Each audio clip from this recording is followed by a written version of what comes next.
High viewers. తెలంగాణలో రేవంత్ రెడ్డి ముఖ్యమంత్రి. ఉప ముఖ్యమంత్రిగా ఒక్కళ్ళే ఉండాలనుకున్నారు. ఆ ఒక్కళ్ళు భట్టి విక్రమార్క గారు ఇచ్చున్నారు. తర్వాత ఏపీలో ఒక పార్టీ కాదు 3 పార్టీలు.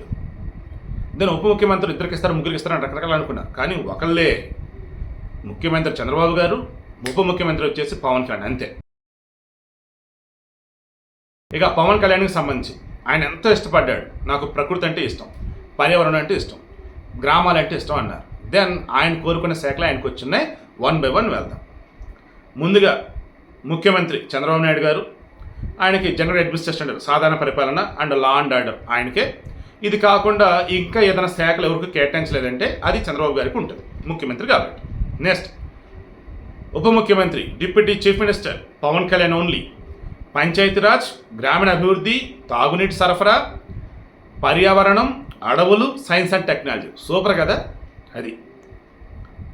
ఇక నారా లోకేష్ మానవ వనరులు అంటే హ్యూమన్ డెవలప్మెంట్, మానవ వనరుల అభివృద్ధి అన్నట్టు, human resource development HRD. Next IT, infrastructure technology అన్నట్టు electronics and communications and real time governance RTG. ఇది లోకేష్కి సంబంధించి. వంగలపూడి అనిత, ఈమెకి ఇచ్చిన శాఖ కేక అంతే, వైసీపీలకి తడారిపోవాలి. హోంశాఖ ఇచ్చున్నారు, హోమ్ మినిస్ట్రీ. గతంలో ఈమెని వైసీపీలు ఏ రకంగా హెరాస్ చేశారో వాళ్ళందరికీ ఇప్పుడు రుణం తీర్చుకునింది. అండ్ ఎస్సీ మహిళ, గతంలో సుచరిత, తానేటి వనిత వాళ్ళు హోంమంత్రులుగా ఉన్నా మాట్లాడి సజ్జల రామకృష్ణ అంటే మాట్లాడితే లేకపోతే ఇంకెవరో మాట్లాడుతూ ఉంటారు. బట్ ఈసారి అలాగే ఈమె మాట్లాడారు. ఎందుకంటే క్లియర్గా చంద్రబాబు గారు చెప్పారు, మీకు ఏ మంత్రిత్వ శాఖలు అప్పచెప్పామో దాని తాలూకు మొత్తం కూడా బాధ్యతలు మీవే. ఏమైనా డౌట్ ఉంటే అడగండి తప్ప వేరే వాళ్ళకి అప్పచెవటాలు లేదన్నప్పుడు అధికారులు ఉన్నారు అనుకుంటారు, వద్దు, మొత్తం మీదే బాధ్యత అన్నారు. అలా హోంశాఖ వచ్చేసి ఇప్పుడు ఎవరు, వంగలపూడి అనిత అండ్ డిజాస్టర్ విపత్తు నిర్వహణ కూడా ఆమె. నెక్స్ట్ అచ్చెన్నాయుడు, ఈయనకి వ్యవసాయం, సహకార శాఖ, మార్కెటింగ్ శాఖ, పశుసంవర్ధక శాఖ అండ్ ఫిషరీస్ లైక్ ఇవన్నీ కూడా ఉంటుంది. డైరీ డెవలప్మెంట్ కూడా ఆయనకి ఇచ్చారు. కొల్లు రవీంద్ర గనులు, భూగర్భాలు, జియాలజీకి సంబంధించి అండ్ ఎక్సైజ్ శాఖ కూడా ఆయనకి. నాదెండ్ల మనోహర్ జనసేన, ఆయనకి పౌర సరఫరాల శాఖ, తర్వాత వినియోగదారుల శాఖ కూడా ఆయనకి అప్పచెప్పడం జరిగింది. పొంగూరు నారాయణ కళాశ్ హెడ్, గతంలో ఆయనకి ఏమి ఇచ్చున్నారు, మున్సిపల్ పరిపాలన, పట్టణాభివృద్ధి. ఇప్పుడు కూడా ఆయనకి అదే ఇచ్చున్నారు. సత్యకుమార్ యాదవ్ బీజేపీ నుంచి మంత్రి పదవి పొందిన ఒకే ఒక పర్సన్. ఈయనకి ఓ రకం వైద్య శాఖ మంత్రి అన్నట్టు, ఆరోగ్యం, కుటుంబ సంక్షేమం అండ్ వైద్య విద్య, ఆరోగ్య శాఖ మంత్రి అన్నట్టు అనుకోవచ్చు. నెక్స్ట్ నిమ్మల రామానాయుడు జలవనరుల అభివృద్ధి, ఓ రకంగా ఈయన్ని ఇప్పుడు నీటిపారుదల శాఖ మంత్రి అన్నట్టు అనుకోవచ్చు. ఎన్ఎండి ఫరూక్ నంద్యాలలో గెలుచున్నాడు. ఇతనికి న్యాయశాఖ అండ్ మైనారిటీ సంక్షేమ శాఖ అప్పచెప్పారు. ఆనం రామనారాయణ రెడ్డి, ఆయన అనుభవం రీత్యా ఆయనకి దేవాదాయ శాఖ ఇవ్వటం అంటే నాకు చాలా చాలా హ్యాపీగా అనిపించింది.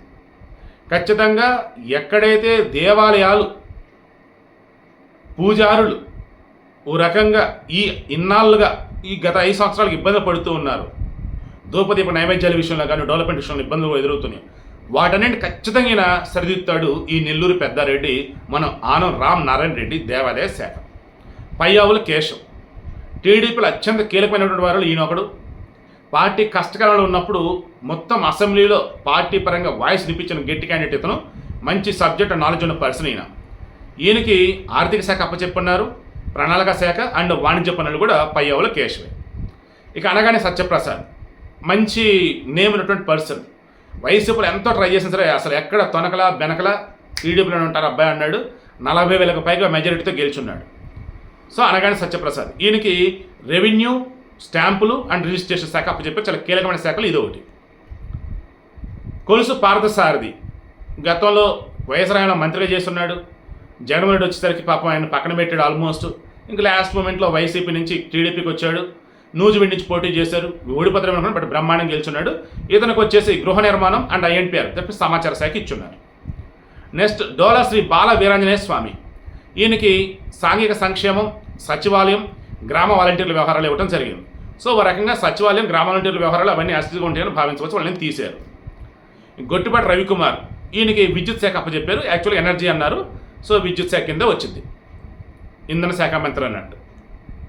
కందులు దుర్గేష్ జనసేన పర్సన్, ఖచ్చితంగా వీళ్ళకి టూరిజం అండ్ సినిమాటోగ్రఫీ ఇస్తారనుకోండి, ఎందుకంటే పవన్ కళ్యాణ్ గారు ఉన్నారు కాబట్టి వాళ్ళ జనసేనకి ఇస్తే బెటర్ అనుకున్నా ఎగ్జాక్ట్ ఇప్పుడు ఈయనకి ఇదే ఇచ్చున్నారు.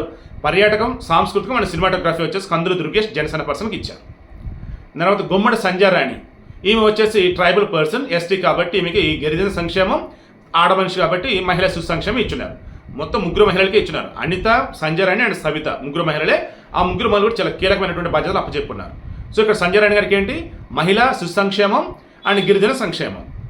నెక్స్ట్ బీసీ జనార్దన్ రెడ్డి, ఉన్నటువంటి మంత్రులందరిలో తక్కువ చదువుకున్న ఆయన ఈయన, బట్ మంచి స్టామినా ఉన్న పర్సన్ అంట ఆ ఏరియాలో బనగానపల్లి దగ్గర. దెన్ రాయలసీమ కూడా మంచి నేమ్ ఉంది బీసీ జనార్దన్ రెడ్డికి. రోడ్లు, భవనాలు అంటే రోడ్స్ అండ్ బిల్డింగ్స్, మౌలిక వసతులు ఇన్ఫ్రాస్ట్రక్చర్ అండ్ పెట్టుబడులు ఇన్వెస్ట్మెంట్స్ అన్నట్టు ఆయనకి. టీజీ భరత్, టీజీ వెంకటేశ్వర అబ్బాయి, ఓ రకంగా ఎంటర్ప్రైనర్ అండ్ ఇండస్ట్రియలిస్ట్ అని అనుకోవచ్చు. ఈయనకి సరైన శాఖ అప్పచెప్పారు. పరిశ్రమలు, వాణిజ్యం, ఆహార శుద్ధి అండ్ ఫుడ్ ఇండస్ట్రీస్ అన్నట్టు, ఫుడ్ ప్రాసెసింగ్ లైక్ అవేలో పర్ఫెక్ట్ అన్నట్టు. ఎస్ సవిత, ఈమెకి బీసీ సంక్షేమం, ఆర్థికంగా వెనుకబడిన వర్గాల సంక్షేమం అండ్ చేనేత శాఖ అవ్వటం జరిగింది. ఎవరికి, సవిత గారికి. నెక్స్ట్ వాసంశెట్టి సుభాష్, ఇతను మన అమలాపురం అల్లర్లు జరగడానికి ముందు వరకు కూడా వైసీపీలో ఉన్నాడు, ఆ తర్వాత టీడీపీకి వచ్చున్నాడు.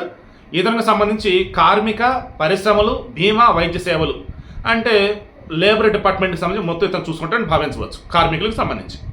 కొండపల్లి శ్రీనివాస్, ఇతను వచ్చేసి ఫారిన్లో చదువుకున్నాడు, ఇన్ఫ్రాస్ట్రక్చర్ టెక్నాలజీ ఐటీలో మంచి ఎక్స్పర్ట్, ఎంఎస్ఎస్ ఉన్నాడు. అండ్ వాళ్ళ ఫ్యామిలీ 3 తరాలు కూడా రాజకీయాల్లో ఉద్దండులు, ఆరితేరి ఉన్నారు. ఇతనికి ఫారిన్ డిపార్ట్మెంట్ అంటే ఫారిన్ విదేశాల సత్సంబంధాలు కలిగి ఉండేది ఈయనకి అప్పచెప్తే బాగుంటుంది నేను అనుకున్నా. ఎగ్జాక్ట్గా ఈయనకి చూడండి MSME, micro small and medium enterprise ఏవైతున్నాయో అది అప్పచెప్పున్నారు. And society for elimination of rural poverty అది అప్పచెప్పున్నారు. అండ్ ఎన్ఆర్ఐ వ్యవహారాలు, సో నాన్ రెసిడెంట్ ఇండియన్ అని అనుకోవచ్చు, అంటే మన భారతీయులు బట్ విదేశాలు ఉంటూ ఉంటారు, వాళ్ళ వ్యవహారాలు మొత్తం ఈయనకి అప్పచెప్పున్నారు.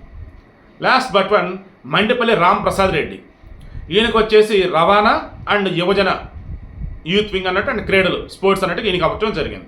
సో మొత్తం 25 మంది. సో ఇప్పుడు చెప్పండి, ఈ మంత్రిత్వ శాఖల కూర్పు చూసిన తర్వాత మీకేమనిపిస్తుంది?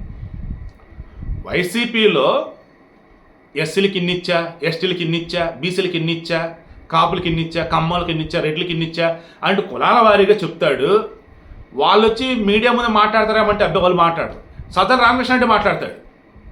ఈరోజు రాష్ట్రంలో ఎక్కడో ఏదో ఘోరమైనటువంటి ఒక హత్య జరిగింది, కులాల మధ్య చిచ్చు రేగింది, ఎవరు మాట్లాడాలి? అయితే హోమ్ మినిస్టర్ మాట్లాడాలా, లేదన్నప్పుడు రూరల్గా ఉన్నటువంటి వాళ్ళు, లేదన్నప్పుడు ఆ ఏరియాలో ఎవరైనా ఉంటే ఇన్ఛార్జ్ మంత్రులను, లేదన్నప్పుడు ఆ కులానికి సంబంధించిన బీసీలు అయితే బీసీలు, లైక్ ఆ విధంగా ఎవరైనా మాట్లాడాలి. అబ్బే సజ్జలే మాట్లాడతాడు. వ్యవసాయానికి సంబంధించి పంటకు మద్దతు ధరలు సజ్జలే మాట్లాడతాడు. డ్యాము, పోలవరం డ్యామ్స్ సజ్జలే మాట్లాడతాడు. అందుకని సకల శాఖ మంత్రులు, సకల శాఖ మంత్రులు ఇది అంటాడు ఈ రఘురామకృష్ణరాజు అయితే. సో కన్క్లూజన్ అర్థమవుతుంది కదా మీకు? సింప్లీ సూపర్ హార్ట్ఫుల్గా చెప్తున్నా. ఇండియన్ ఇన్స్టిట్యూట్ ఆఫ్ మేనేజ్మెంట్ ఐఏఎంలో కేస్ స్టడీస్ అని ఉంటాయి, అఫ్కోర్స్ ఎంబీఏ చదివి అందరికీ ఉంటాయి. చంద్రబాబు నాయుడు యొక్క మంత్రివర్గ కూర్పు ఎలా ఉంది అన్నప్పుడు దాని మీద కేస్ స్టడీ చేస్తే వాళ్ళకు ఉన్నటువంటి స్కిల్స్, వాళ్ళు చదివిన చదువు, వారి యొక్క పోరాట నేపథ్యం అన్నిటి కూడా కలగలిపి ఈ రకంగా ఇచ్చున్నాడు. అండ్ భవిష్యత్తులో రాష్ట్రానికి పార్టీకి యూజ్ అవ్వాలంటే ఇదే బెస్ట్ అన్నట్టుగా ఆయన ఫైనలైజ్ చేసి చెప్పేసి ఆ కేస్ స్టడీలో ఫైనల్గా ఒకటి ఉండేది అనమాట. కన్క్లూజన్ టైప్ అనుకుంటూ దాని పేరు ఏదో ఉంటుంది, అదే ఫైనల్గా ఇవ్వగలుగుతారు. అది ముందు నేనే చెప్తాను.